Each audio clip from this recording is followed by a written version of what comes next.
aprons. That's what that was. What's up? What's up? There will be some lag time. Did not do a live last night. We didn't get home till late. Running around Clarksville. Doing a little urban exploration today and yesterday. A lot of drone video, a lot of camera shots, a lot of still shots, lots of video. One online, 2 thumbs up. What's up, guys? Hello, hello. Lance Martinez, what's up? Arkansas Infidel, what's going on? Keith Litz, what's up? Paul Vaquero. Sandoval, what's up? Lester, hey Bob, what's up, man? How are you? Bob, Ott Gear, O-T-T-E. They make jackets and shit. I've got some, they're nice. But they make a helmet bag. I saw it on social media somewhere. Yoder, what's up? Star Lone Star, what's up? Matt, how are you? Stacy Roth, what's going on? Adam, I'm about to slay your last name. Razninsky. Urban Woodman, what's up? Steve Wong, how are you? Survival tips and other stuff, what's up? Been working on the shit, super high intensity training. 1934, what's up? How's everybody's weekend?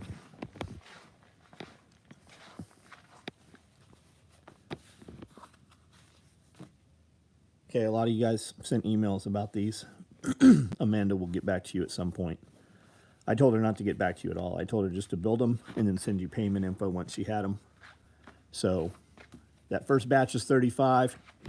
Anybody that sent emails before today, they were 35. They're 45 bucks now. Anything going forward, they're going to be 45.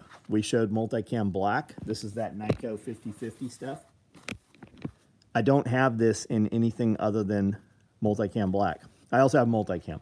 It doesn't, I don't have it in Typhon. I don't have any uniform material. So guys asking for it in Typhon and stuff, you're going to get Cordura on one side and you're going to get this on the other side. My assumption is you're probably not wiping your face with these, so it's not going to matter. You're probably using them for photos and shit. You're probably not blowing snot on them. Steve Wong, what's up? Work today, right on. Planted garden. I know you did. I saw a bunch of your fucking pictures. I saw you sent that video. Jose, what's up? Chuck Peoples, Billy Magnum, what's going on? We crawled around some old abandoned factories. Big, huge cotton mill. Another one was a meat packing plant. So we got a lot of drone shot and stuff. Pretty cool. Through some underground tunnels and shit. Jen Griffin, what's up? Fat Nuts, what's up? The Real AP, what's going on? Ryan Ray. We hit up Sam's Club yesterday, hit up Sam's Club today. Gordon Food Services yesterday.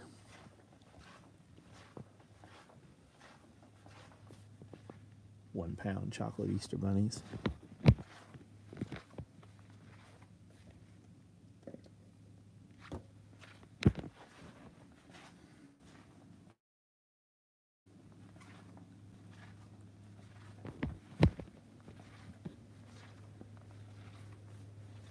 Bob, I do not have number 10 canning equipment.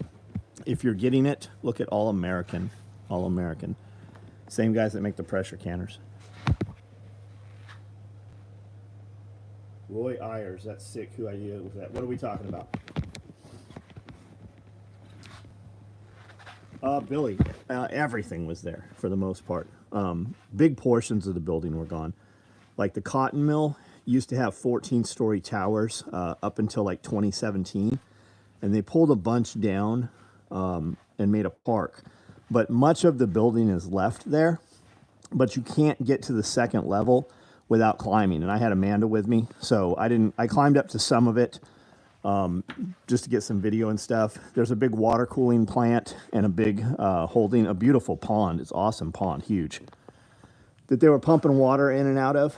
It's full of fish and stuff now. I went in a lot of rooms and parts of the building, but it's weird because they were compartmentalized. They were just big, huge bays that didn't go side to side. Some of them did. Elevator pit, and the elevator pit was completely full of what looked to be motor oil. You could get up to the second level, but it would take some doing to do it. Same in the other building, the meat packing, and both of these had been on fire. They both took 4 days to extinguish the fires on them, apparently. I've read a lot of history on them. We're compiling information to do videos and kind of give the history of these places.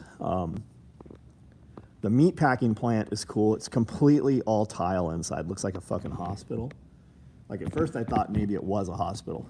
And then I was able to find a little bit of shit around there, which led me to just enough stuff to type online. And then online took me a couple other places and had a pretty good history within about 2 hours of compiling information. Fraser, what's up? Yeah, Amanda was too short for a lot of climbing. If you had a ladder, one of the places they had welded rebar and made a 12 by 12 inch grid all the way across, basically making a ladder in itself. But you climb up and you got to get up into the second. And all the upper windows and roll-up doors, they were all missing. So these buildings had sat vacant for, well, one of them had sat vacant since like fucking 1960. And they just tore parts of it down in 2017. The other one had sat vacant since, I don't know, 80s, before that. And both of them were built in the early 1900s, like 1908s. Is it haunted? Amanda said she was pretty creeped out at the first place. The second place, it's not said to be haunted. Parts of it are still there. The town, I don't remember what it was called, but the town, it's actually what Jackson was called before Jackson was a town, before it was the city. And they have a big, huge building there that was like a auditorium that they've made a museum out of. So I'm going to try to get with them, see if I can book a time to go in and actually get with one of the historians and get some more information before we put our video together. Just finished up teaching a class. 10 more brand new Canadian gun owners. That's awesome, man. That's awesome. Silencer covers. Nah. No. Silencer covers. Don't you need asbestos and Nomax for silencer covers? You guys are going to shoot those, right? And then they get hot? I've seen a lot of guys do them and then they melt. Like, we build all our shit with a lifetime warranty, so we don't build shit that we can't warranty.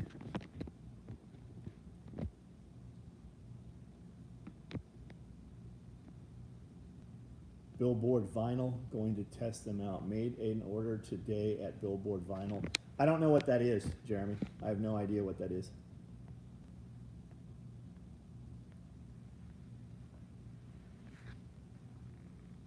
Coached archery, right on. Multicam black piece you just showed. It's a handkerchief.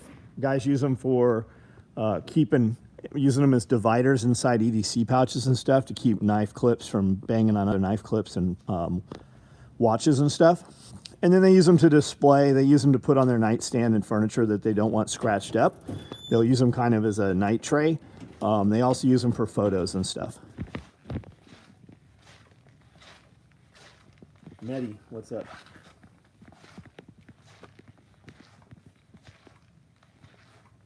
What are we doing with the chocolate bunnies?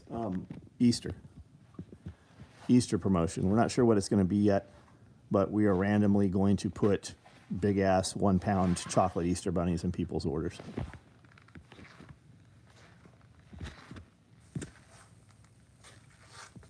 Oh, old vinyl billboard. That's why it sounds familiar. We have some here. We have some here. They are fucking heavy, man. They're heavy. And you don't get to pick what, like ours it was a giant McDonald's billboard sign. So on one side it was white, and then on the other side it was the McDonald's printing of, big ass fries and a soda.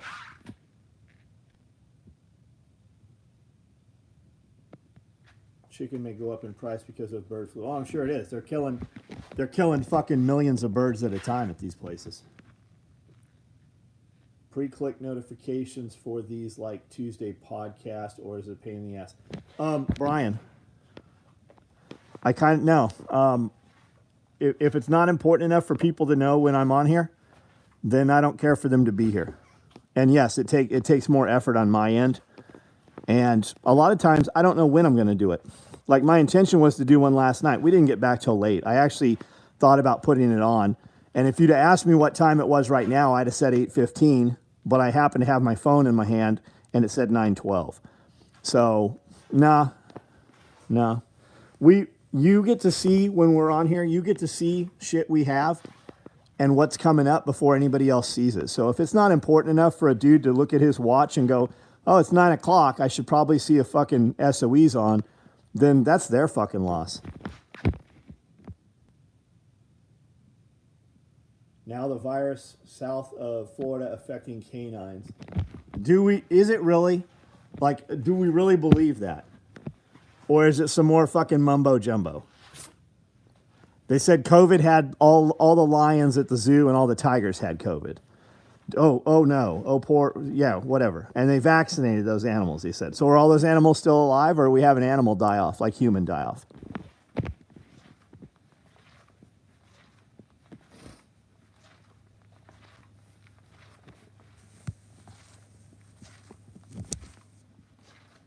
Leather and Cordura bags, whenever I decide to sit down and do it, I don't know.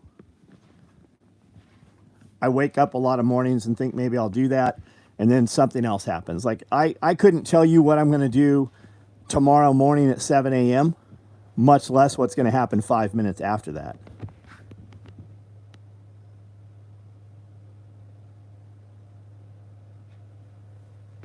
You might check the dimensions of your iPad sleeve, but it looks very close to Mountain House pouch. It could be used as a heat retention sleeve. I would suspect you can put 2, if not 3, Mountain Houses inside there.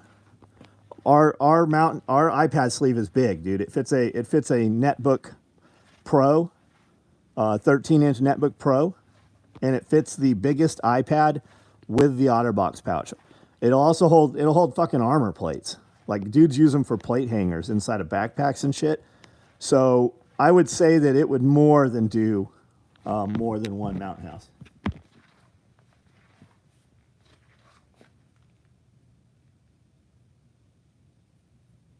Brian Fraser, yeah, man, I don't know, buddy. I don't know. I'm not. You're not going to see me put these on and be beholden to the that requires me to think about it through the day to do that. And the only reason you see the ones up on for the Tuesday videos is because Nicole puts them up there and has access to my StreamYard account. And then when you see verbiage that I post for those things, that's because she wrote it and sent it to me, and all I have to do is copy paste it. Okay, apparently we were offline. CDC quietly took 20% plus off the number of deaths of COVID. Yeah. You know what they're not reporting? They're not reporting deaths right now as vaccinated or unvaccinated. So there is no record of differentiation between people dying of vaccinated versus unvaccinated.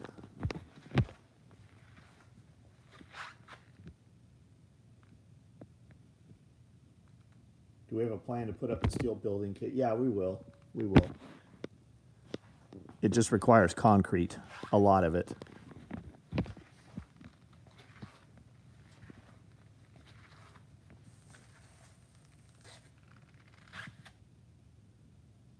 I believe our guy knows too much. Bry, I don't know what you're talking about, buddy.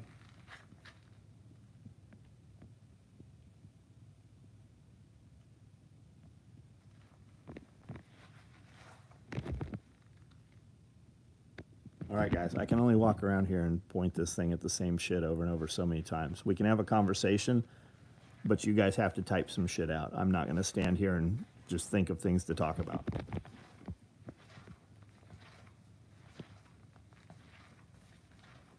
Prepper One videos are hilarious. You should watch Full Spectrum Survival and be more doom and gloom like him. I actually like Full Spectrum Survival. I like that dude. I like that he has his wife on there. I like that he carries around that crazy ass old microphone and talks into it.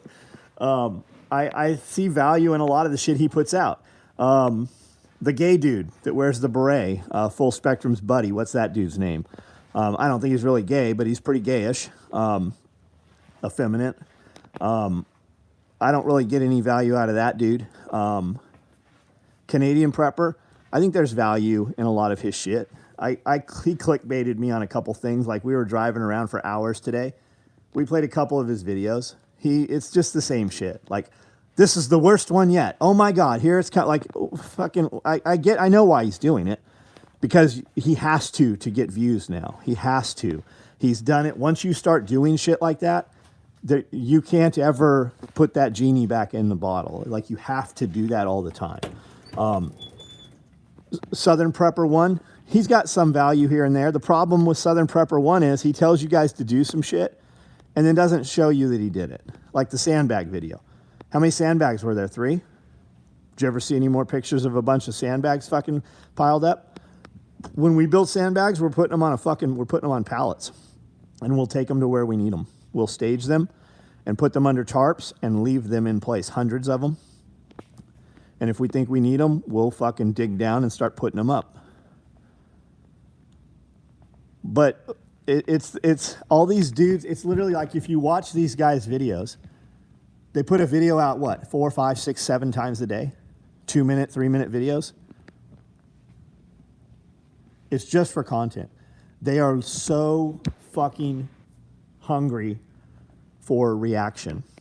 I guarantee you, when these guys put these videos up, they are sitting there watching these fucking, to see if anybody commented, just like they're addicted to it, just like Instagram with the heart button on Instagram. It's the exact same thing. Do you know why they took the dislike down? Because people got discouraged when they get a ton of dislikes and they slow their posting down and they think twice about what they were posting. So by removing the dislikes and not being able to see how many people dislike things, all you see is the likes. So it's a false sense of reassurance. So if you had way more dislikes than likes, and it's probably your general audience, you're going to stop posting as much. And people did, and that's why they've removed those. And it was really because, like, the White House and all your fucking liberal politicians and stuff, they would post stuff. The White House would make a post or have a video on YouTube, and they'd have millions of thumbs downs and only 1,700 thumbs ups. And that's what spurred it. But it did work across the board. Save your feed bags. They make good sandbags. They would make sandbags. Here's the problem, John, and maybe it's not a problem, but a sandbag is fucking super heavy as it is. And the feed bags, when you fill them up, they're even heavier. So, I mean, you could fill them halfway. The other issue with the feed bags is the paper that they use when they use a little hand sewing machine that stitches those things open on, or closes them on the top and the bottom, and then you pull the thread and it zips off, right? That's just cheap string on the bottom, and that paper rots out also. So that'll be an issue if you have them out in the weather. I thought we would take those bags and fold them over the top so they're half was tall, and use them to put potatoes, punch holes, cuts in the bottom, on the sides towards the bottom, and use them for potatoes this year and see how they did. I think you would get a season out of them.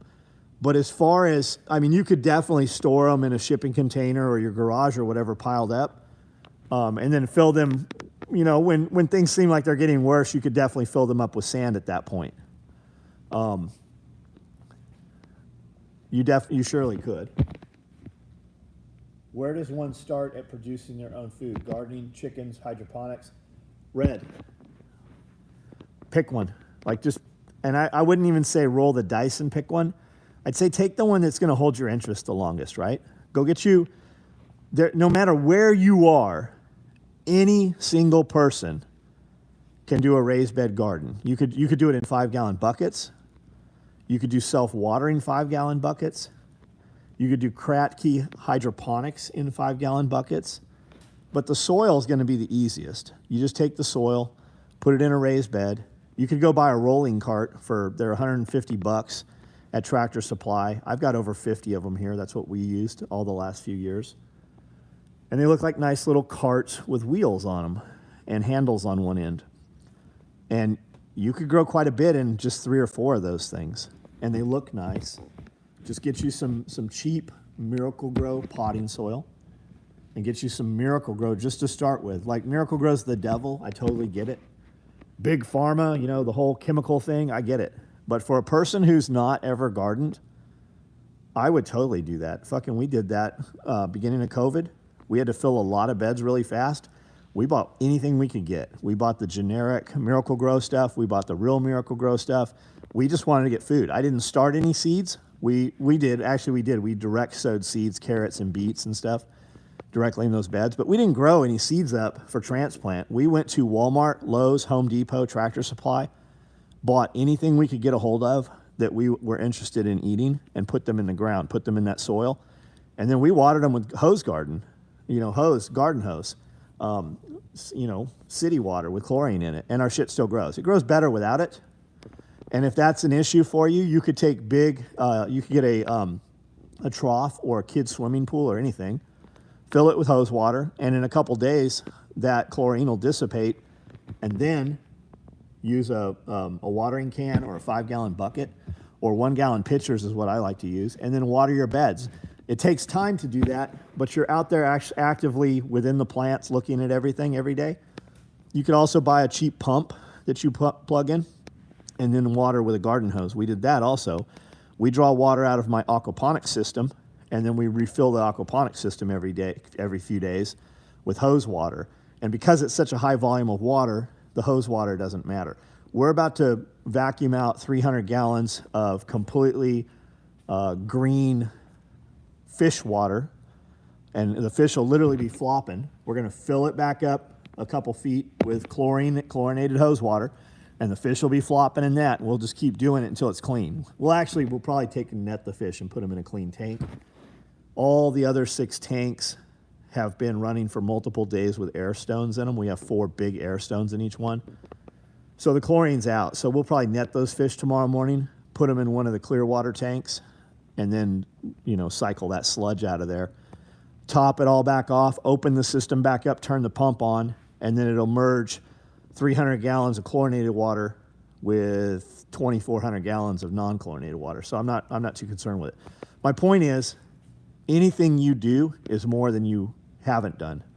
And then I would tell you to get some rabbits. And even if you don't want to eat the rabbits, I say get the rabbits because the rabbits are quiet. They're so easy to breed. If you have a dog, your dogs will eat rabbit meat. My dogs eat entire whole rabbits. I don't even have to gut them or anything.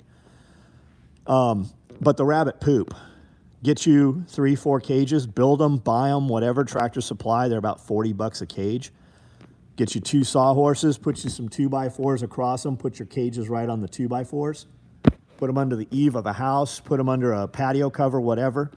And it's the rabbit shit underneath you want. And you're going to take that stuff, and you can take that stuff, the rabbit poop, you can take a nice shovel full, put it in a 5-gallon bucket, top it off with water, let it sit out in the sun for a few days. And that makes, rabbit poop tea. It's fertilizer. And you can take that and you can sprinkle that right on your garden. You can also take the rabbit poop and top dress. That's just putting stuff on top of your soil. That's what top dressing is. You can just put it in there, and as you water, it'll water through the rabbit poop. You can put that manure right on your plants, right on the soil. And I say that's all the time. The rabbit shit is worth more than the rabbit meat. But if you need to, you have a ready supply of food source. And if things start getting bad, like you start going to the grocery store and can't get inexpensive chicken or hamburger, those are the 2 cheapest meats, right? We go to the grocery store 3 times a week. Dude that works for me goes shopping twice. Amanda goes once. And then sometimes I'm there with her also. I'm at least at Costco and Sam's Club. But the Walmart, the super Walmart here, we don't have a grocery store in this town. Nearest Sam's Club's an hour away. Nearest Costco's 90 minutes away. But I haven't seen a fucking ribeye.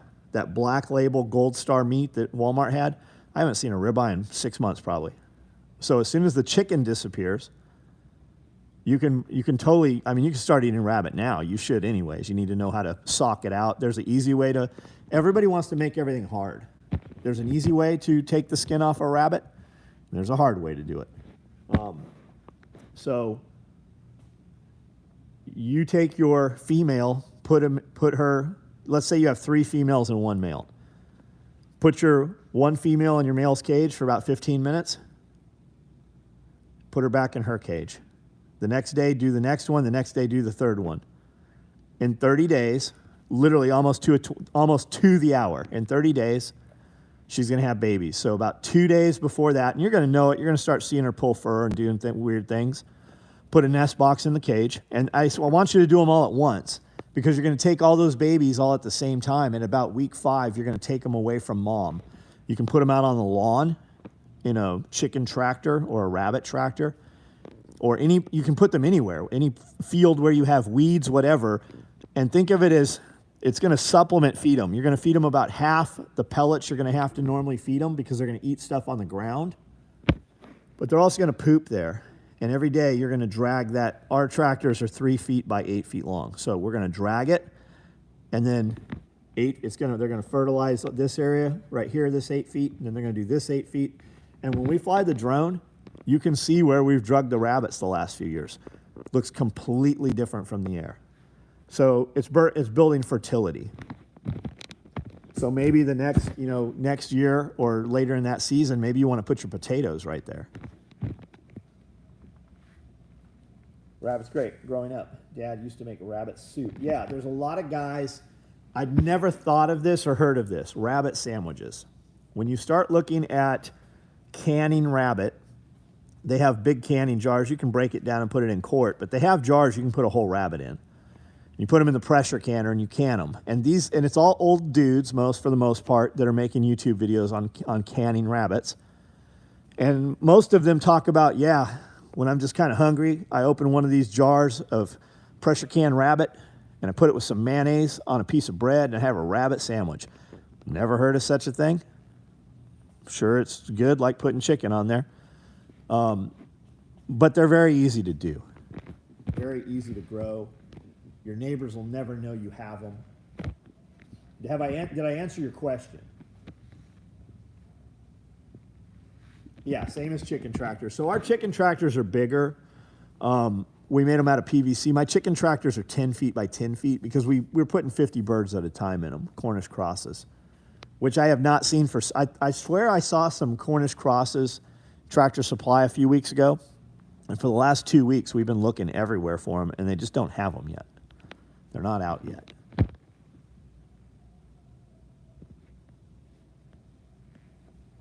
End of days, millionaires will buy you your rabbit shit for their little golf course at home. Maybe. Yeah. Bought a huge cart, went out looking at antiques. It's pretty big, sturdy. Put some old barn wood on top. Turned out nice, right on. In a nuclear war, both sides only have one chance to choose targets. Wherever they land, they land. So, my suspicion, and this is how it's always been said, I mean, people that are supposedly in the know, let's say Russia has us targeted and we have Russia targeted, our ICBMs, right? And ICBM, that's old technology. They've probably got some shit. If we've heard about it, they've got some shit we haven't heard about. But let's go with ICBMs. They're going to target every silo that we have. And we have silos in San Diego. You're not supposed to know about that. It's not real public, but if you search, it's probably out there. There's silos in San Diego. There's silos in Ohio. There's all these Air Force bases in the middle of nowhere. And then you have the decommissioned silos. Are they going to hit those decommissioned areas where all these guys have bought bunkers and shit? Or did they change that? I don't know the answer to that. But they're going to launch, and when they launch one, we're going to launch all of our shit. And then they're going to launch, and that's all going to happen within seconds. It's going to happen in seconds. So when they start launching, you're going to have a fucking 1,000 of these things in the air. And then we saw Israel's missile defense system worked really well. Really well. I would assume that we probably have that since we sold them to Israel. I would assume that the United States probably has like the Iron Dome system, although maybe it's only over DC. Who fucking knows? I don't know. What size Mylar are you using for freeze-dried meat? I want to say about a 3, Bob. We Mylar bag like a 1 gallon bag, smaller bags, and we have stand-up bottom bags. So they have a bellow in them, so they stand up. It's similar to the bags that we use for the gummy bears. And we stand them up and we put them in these tubs. You can put them in anything. But we put them in these tubs, and then we take them and put more upside down, and they wedge in like a cheese wedge. So we get, 4 or 5 rows in these things. We get a lot of freeze-dried meat in them. Bilge pump, Walmart as an aerator for, oh yeah, absolutely you can, man. Aquaponic stuff is not expensive though. When you get it off Amazon, there's a ton of it. If you're interested, I'll post links of the parts we're using. We just ordered, and we always order, whenever we order a piece we need, I always order a handful more. Like I have a air pump that has a manifold and then has a distribution block. So I think we can run 32 more airlines off of this one splitter. And then we run this rubber hose. And I thought I was going to show it to you here. It just came in. I don't know where Cody put it. We needed another, our hose right now is probably about 3 years old. And we're starting to see some dry rotting here and there on the ends. So we're just replacing all of it. And I told Cody, I said, man, why don't we just run less lines? Let's run less lines and run it into like 1-inch PVC pipe. So we found some thread-in nipples. So instead of running hoses all over the fucking place, which we have out there, and then we cut a piece of PVC in half and kind of capped it and ran them all through this channel so you didn't step on them or anything. There's a piece of PVC that we bolted to the ground. So we're going to run the lines up the back and put all the air pressure into a solid, into a 1-inch PVC pipe over each row of tubs. So there's only 2 rows. And then we're just going to tap in with these thread-in pieces with these nipples and run our airline straight down. So we're going to use way less tubing, and most of it's going to be hard lined, and it's going to have way less chance of stepping on it or having something, a mouse chew through it or something, which I haven't really seen happen. But it's all going to be at eye level, and it's just going to run down. So it's just going to be way more easy to troubleshoot it. We haven't really had any problems with it, but we're going to make it better. So we just ordered all the parts for that. But I have all the parts list. Most of it comes from Amazon. Some of it comes from a couple of pawn supply places, but I've got all the links where you can order it. A laser version of Iron Dome. Like yeah, mutually assured destruction. That's from War Games.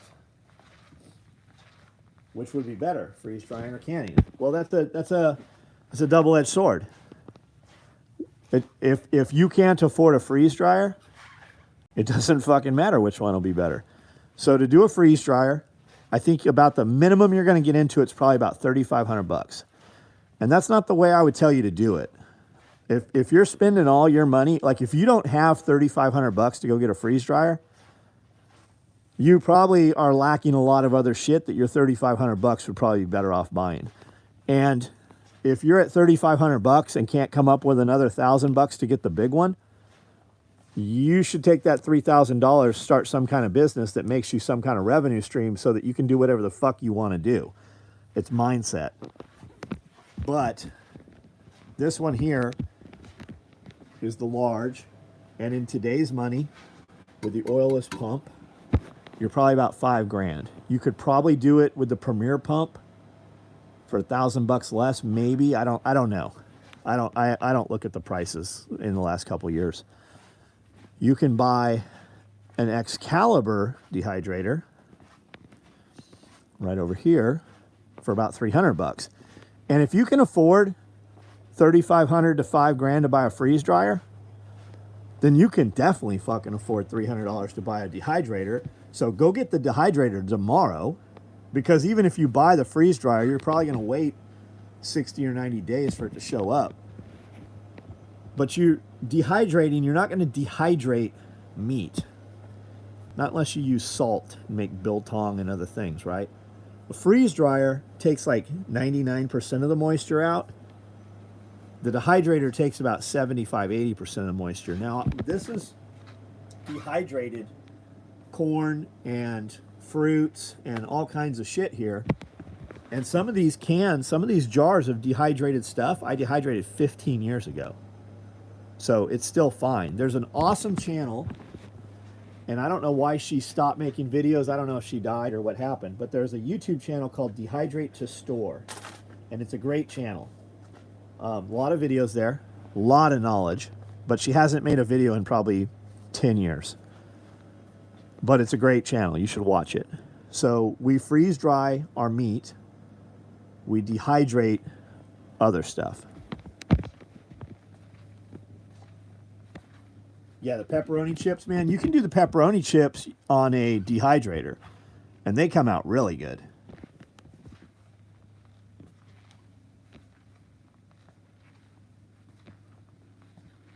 Russian subs have a new middle 9,000 range. They can launch from their own waters now. Just ordered that Country Living grain mill with motorization kit. That's awesome, man. Make sure you use Schedule 40 if you're pressurizing. Bob, roger that. The pressure will be very low pressure. It'll be very low pressure. It's like an aquarium pump. It's like a big aquarium pump.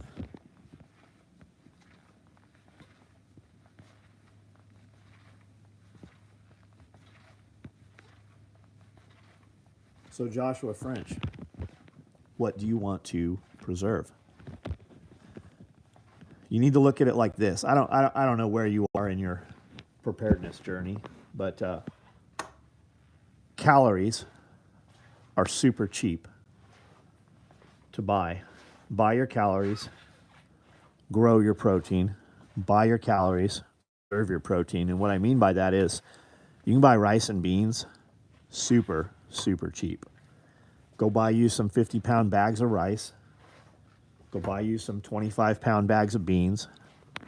Put them things in some buckets. And then whether you get a freeze dryer or dehydrator, start freeze drying. You know, we have the freeze dryer. We just bought 30 pounds, I think 30 pounds. 30 pounds of chicken and 30 pounds of beef tonight. And that'll all run through the freeze dryer. Now we cook it first. And we use a taco seasoning on it and cook it, you know, cube it up in pans and cut, you know, cook it. And then we freeze dry it. The reason we cook it is because when you go to use it, you don't have to cook it. It's already cooked. You can just put it into soups and stews and stuff at the back end. Plus, if the time comes where we're eating freeze-dried food, you're probably going to want to conserve fuel as well. So that's what we do. But you can buy... I found 50-pound bags of rice yesterday in Clarksville at Sam's Club. Sam's Club today in Jackson. Still, I haven't seen a 50-pound bag of rice there in, I don't know, 6 months. Gordon Food Services has beans and bulk pasta. It is cheaper to buy these 10-pound bags of pasta than it is to buy 5-pound bags of no-name pasta at Sam's Club. So Gordon Food Services is a great place to get shit. Plus they have bigger bags of salt and stuff. 25-pound bags of salt.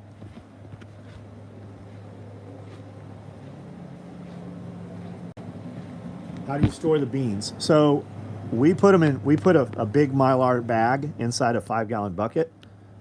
Pour that shit in.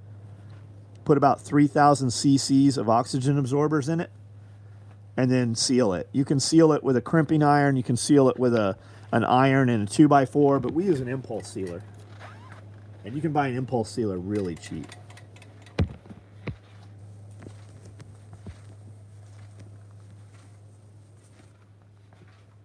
Trying to decide on chamber sealer or freeze dryer first.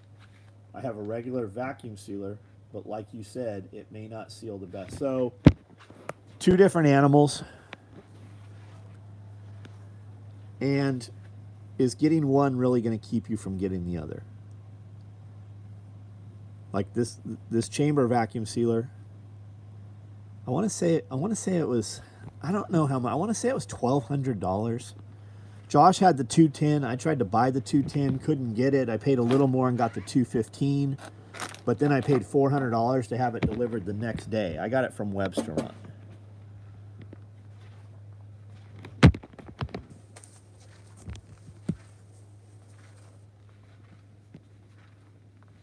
Caswell, what's up? I bought the noodles like that for $2 a bag. Empty. You bought noodles like that for $2 a bag? These are 15-pound bags, 10-pound bags.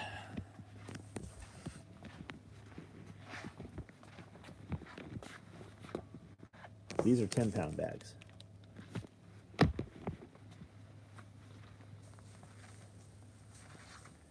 You can use freeze dryer as a chamber vac. Yeah, that's going to be a fucking pain in the ass, though. Chamber vacuum sealer fucking runs the process in under, I don't know, 15 seconds. Plus, you can put jars inside that thing too. You can put full quart jars in this chamber vacuum sealer.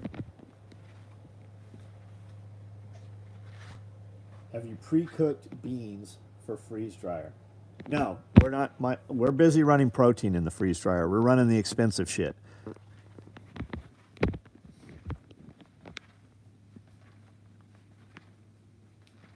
Seeing the beans makes you panic, prepper. Picked up 120 canned goods. Item to add to my existing preps. Just some bonus. That's what we're doing right now.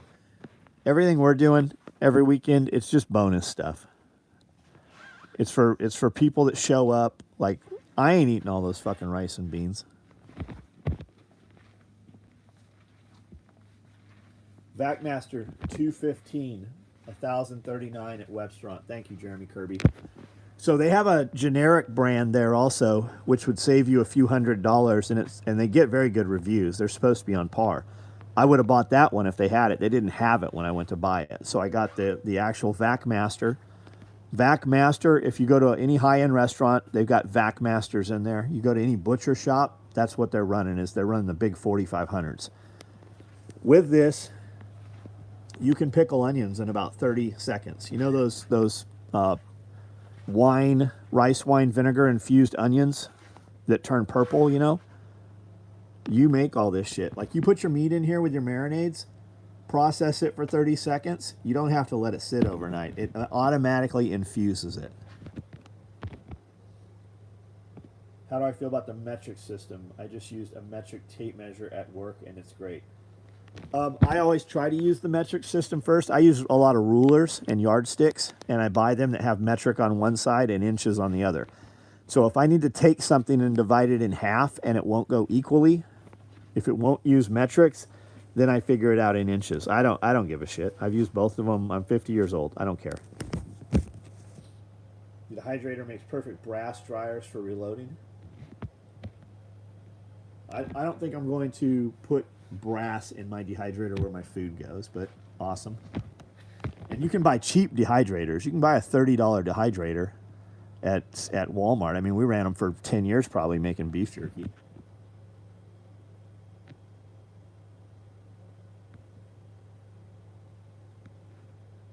Can you just charge me a membership fee and I come when the shit hits the fan? John, number one, I don't know who you are.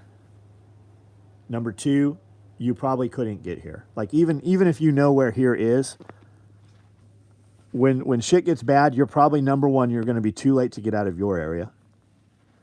And number two, even if you got to the interstate exit, you probably won't be able to get the other 40 minutes to get to where I'm at. Not because of me, because of people that are going to keep you from getting off the interstate. Have you heard anything about the government selling donated American blood to other countries? I have not. I know there's some shit came out this week about a bunch of pharmaceutical companies selling blood to wealthy elite people, and it's back to the adrenochrome. And there's people, apparently there's a big influx of people selling blood. You know, just like you go sell plasma and sell sperm, they're selling blood. And it's somehow in with the adrenochrome shit. Like, even fucking Ben Shapiro was even talking about it.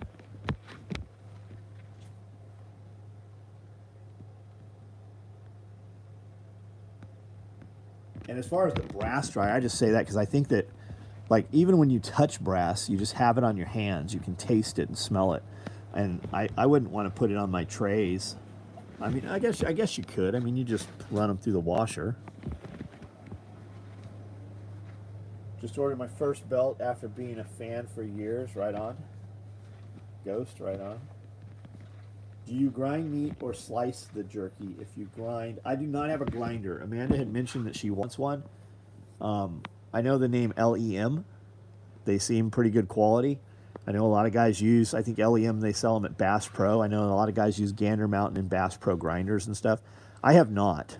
I do need one because I need to grind up like bone and stuff for the dogs. It's not the American government. The American Red Cross sells it to other factions like the Haitian Red Cross. Brass has, oh, good point, Fat Nuts. Brass has lead on it. Yeah, Russell Brand. Russell Brand's putting a ton of good shit out, guys. He's got over fucking 2 million, 2.5 million people watching his videos on a daily basis. Like, that's his subscriber. But if you look at the count number on the videos, fucking, you should listen to some of the shit Russell Brand's saying. And who would have thought he'd be the one to be saying it? I saw Tactical Redneck on here, he is. The bags for the vacuum sealer are cheaper. Nicole did the math, like 3 years return on investment. What are we talking about there, Tactical?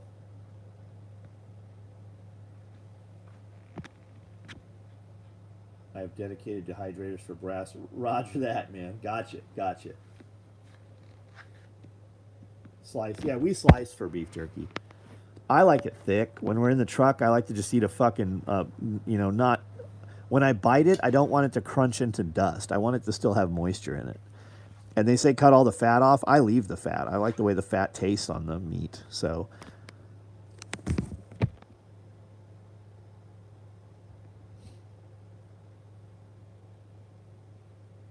Where can you sell your blood? When I get back home, I will send you some specs on the meat grinder from Cabela's. Metal gears, bone, right on. I think that's the same with LEM stuff too. Russell Brand is crazy right now. Plus the balls on him to change his views on guns and shit change. Yeah, it comes with it. When you start taking food away from people and freedoms away from people, it always happens where the guns have been taken away. And when you see them start wanting to take guns away from people who have guns, it's because they're going to start, everything follows. All you guys need to look up is Holodomor. Just look up Holodomor, Ukraine, Stalin, look up Holodomor, and see what happened in Holodomor. Holodomor. The bags for the chamber vac are cheaper than food saver type bags. Oh, yeah. The food saver bags are shit. The food saver bags are shit. Go ahead and food saver some chicken breast and put it in your freezer. Come back in 6 months and see what happened. When you use a real chamber vacuum sealer, you can go back 3 fucking years later and the seal isn't fucking broken, the bag's not breached, and the fucking meat is not frostbite. There's no frost. It's not frostbitten.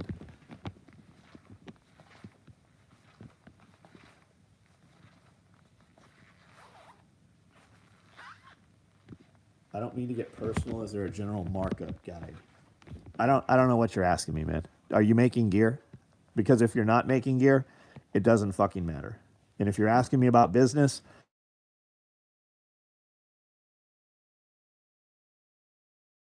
where we can actually have those conversations. If you have come up with a price, and number one, you should look at what the market will bear, not how much money you have in it. When I buy material, I buy pallets of material. A semi-truck pulls up here, we unload it with a forklift. And even at that, I don't get as much a discount as you probably think I do. But I can tell you these Corduras, so if you're like a one-man shop and you're buying Cordura from some of these places online, you can make more money selling material than selling gear. This shit's $13 a yard, right? Multicam, Cryptek, $13 a yard. If you're buying it by the yard from guys on the internet, you're paying $20 to $25 a yard. So you're paying twice as much as you should. Same with all this thread. You see all these guys selling buckles, by the dozen and threads and shit like that. You're paying twice as much as you should pay. I buy Velcro, I buy hook and loop from places, and I'm paying even half what those dudes are paying that are then doubling it to you. I've been doing this for 30. There's literally materials in the industry that guys are able to go buy right now by the roll because I finally bought enough of it for it to be warehoused at the places that they're buying it from.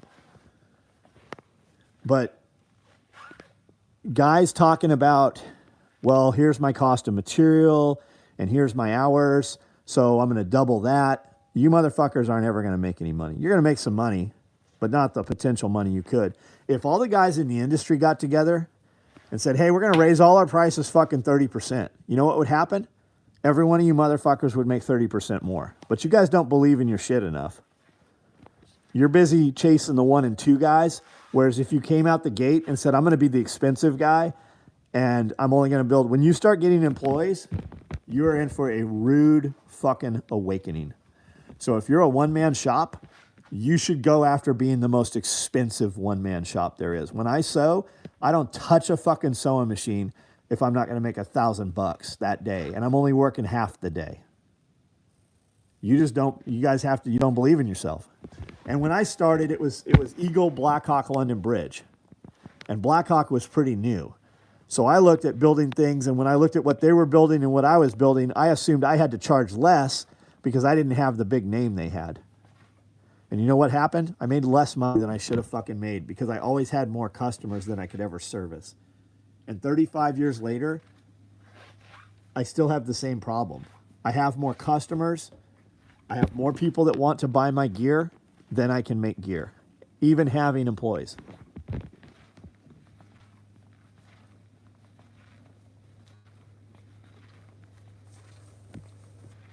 But you got to be good.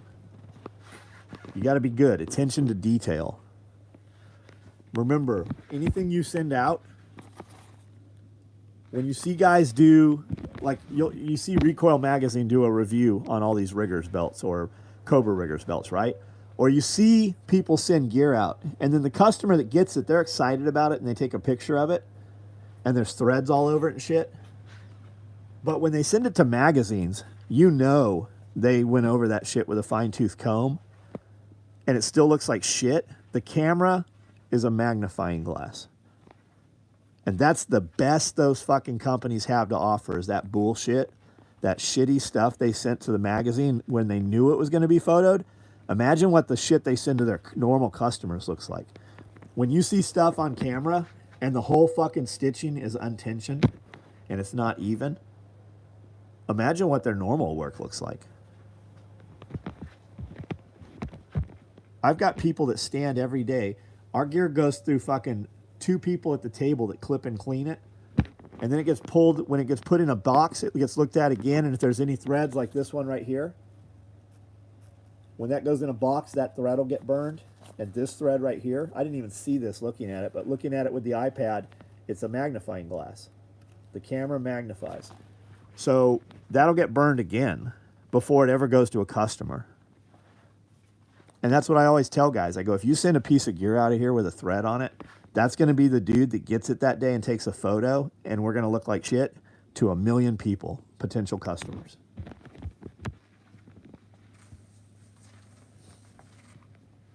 Check out the antique store around the corner. See if they have any grinders. Empty right on. If you see anything fucking crazy in there, send me some photos. I probably won't buy it, but I love it when people send me photos of crazy shit. And so Amanda and I run around to antique stores, and we went to a couple this weekend we had never been in. And I'm like, I go, you excited? She goes, yeah. I go, yeah, I'm hopeful that there's still some cool shit in here. Because all the ones we go to, we have antique stores that we've gone to for years and years and years. But there's nothing cool in there. And the reason there's not is because I bought it and it's all here.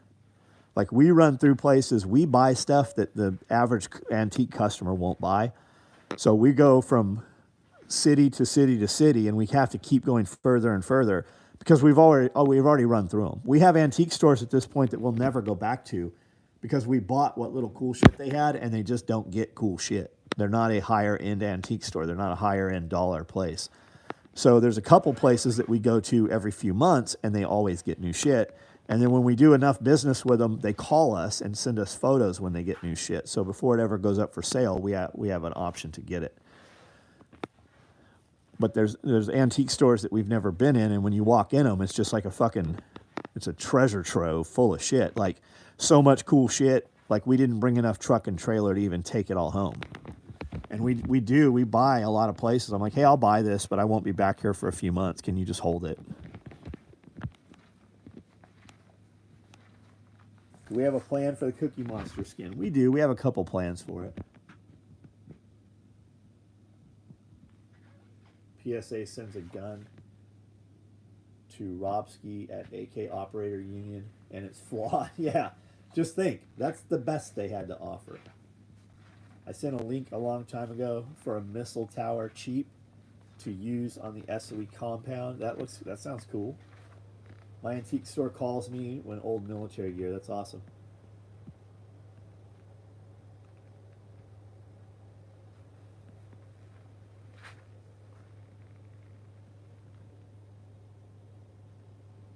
Thank you for the advice. I love to hear you talk about sewing. Any type of gear you still get excited about. It changes, man.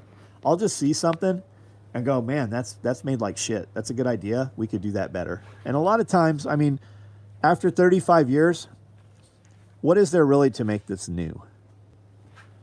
So a lot of times other guys will just like, we'll have stuff. Like I had a subload. I had a modular little subload that we made back in 1990. And then in like mid 2000s, Chris Costa came out with his subload he did with HSGI. And then I think London Bridge or LBX did it after that. But they couldn't make enough of them. So when we put it out, we sold like maybe 10 of them. But then Chris comes to market with his, which is very similar to ours. And they can't build enough, and there's a huge hype. So I walk over to fucking one of 20 giant kit bags over here and pull that fucking thing out and go, hey, we're going to reverse engineer this. Build us 24 of them right now. We put it up and we fucking sell hundreds of them because the market just wasn't there. Chris made the market. So we let other guys fucking make the market. If there's something out there hot selling, like all these little EDC pouches, we wouldn't have made these EDC pouches except that there's dudes buying them when companies drop them. They'll do a drop of like 24 pieces. Guys will buy them for $65, and then they put them on eBay, buy it now for fucking $300, and they fucking sell immediately. So Buddy hit me up. He's like, hey, you should be making these. So we came out with all this EDC stuff. I'm stupid because I don't take pictures of pretty knives and patches and shit on these. We would sell a ton of them, but it's a completely different market. The market for these EDC pouches is not my traditional customer. It's the hobbyist and the patch collectors, and a lot of those guys are little fucking bitches, and they do not. I heard a lot of those feelings when we put these things out. Like guys will piss, hey, I ordered this thing. How come I don't have tracking? I ordered it 48 hours ago. I'll literally just cancel their orders, and they lose their fucking minds. They do not know how to deal with me, and I am not fucking willing to fucking do business the way they want to.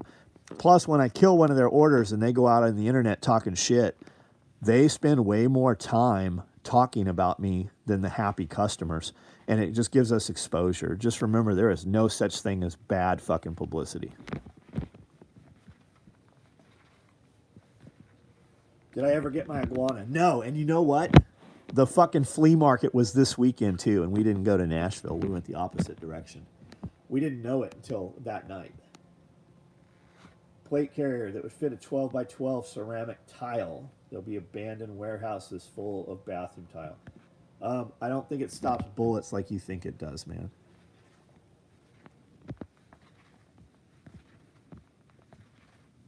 £5 propane tank covers that buckle to spare tires. £5 propane tank covers that buckle to spare tires. I don't know what that means. How many chickens are you keeping, and what do you do with the excess eggs? The excess eggs, Amanda packages them up every day and puts about 12 dozen right here, and the employees take them. And then if I have way too many, I just bust them open and we feed them back to the chickens, or we give them to the dogs. We were taking them and doing raw chicken eggs. Was it raw? I think she was doing raw chicken eggs. And just putting them up on the trays on the freeze drying them. But if we're paying the electricity to run the freeze dryer, I want meat done. So we kind of stopped doing the eggs. We also feed a lot of them to the dogs. But that's not a lot. Like, these are the eggs. I was going to put this picture up a couple hours ago. These are the eggs from today. I don't know how many's in there, but it's fucking heavy, and there's a lot of them in there. And I have 50 chickens right now that are just starting to lay, and then most of those eggs are from all the other birds. So the chickens, the 50 that are starting to lay right now, I got 7 eggs out of them today. So in the next couple weeks, they'll all be laying, and that'll be another 50 eggs each day.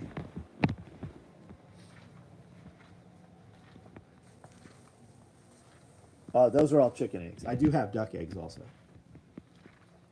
Put my tool bag video on YouTube tomorrow. Been meaning, right on? Tool pouch video.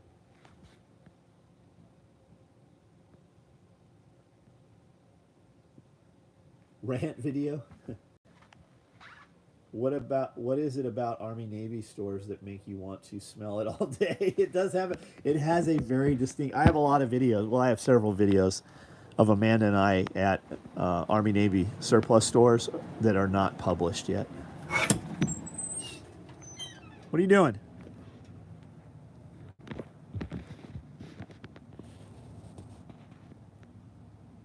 You see that dog right there? That fence, that top rail is at 6 feet tall. And the side he's standing on is about 8 inches lower than the side that that this side's on. I don't know who's barking. It's not him.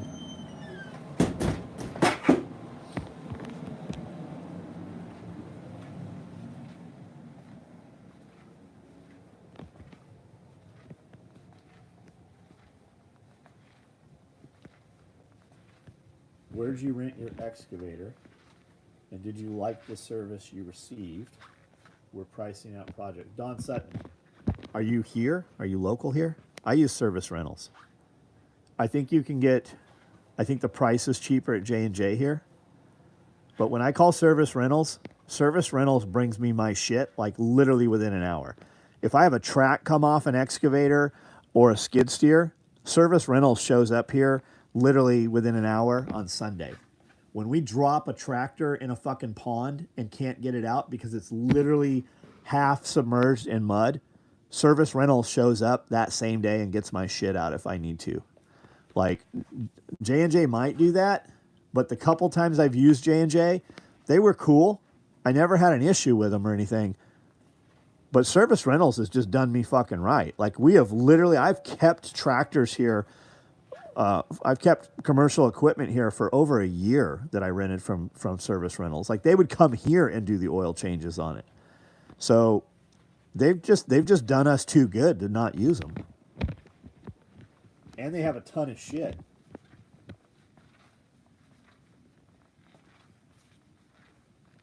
Are you a decent machine operator? I mean, I guess. I don't know. I mean, I own a skid steer. I fucking have hundreds and hundreds of hours on them.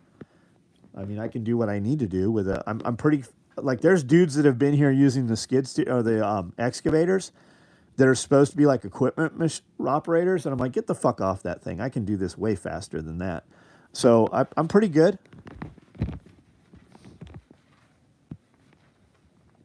Put an offer on a property. Awesome, Don. How much property?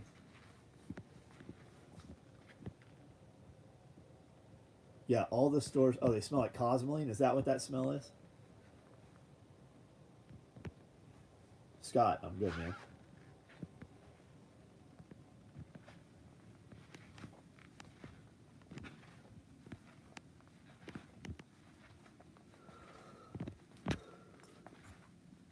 Proof service still makes money both ways. Proof service. I don't know what that is. I don't know what that means. 16 acres. Very cool. Very cool.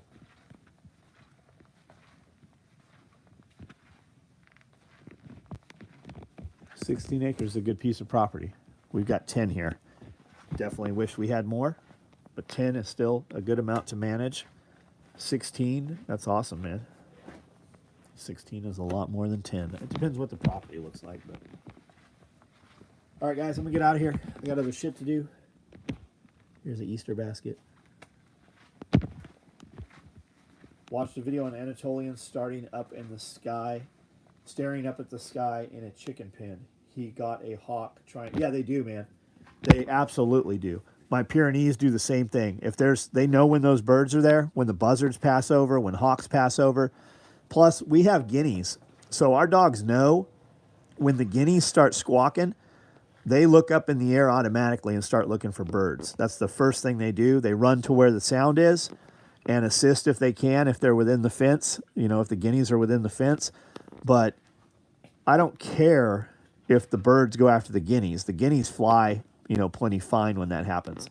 But the hawks will take out chickens.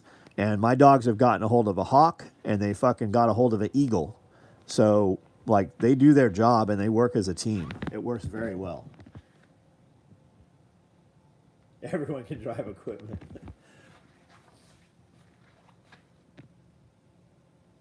Bob can drive equipment. We're all operators on the internet. All right, guys, I'm out of here. Have a good night.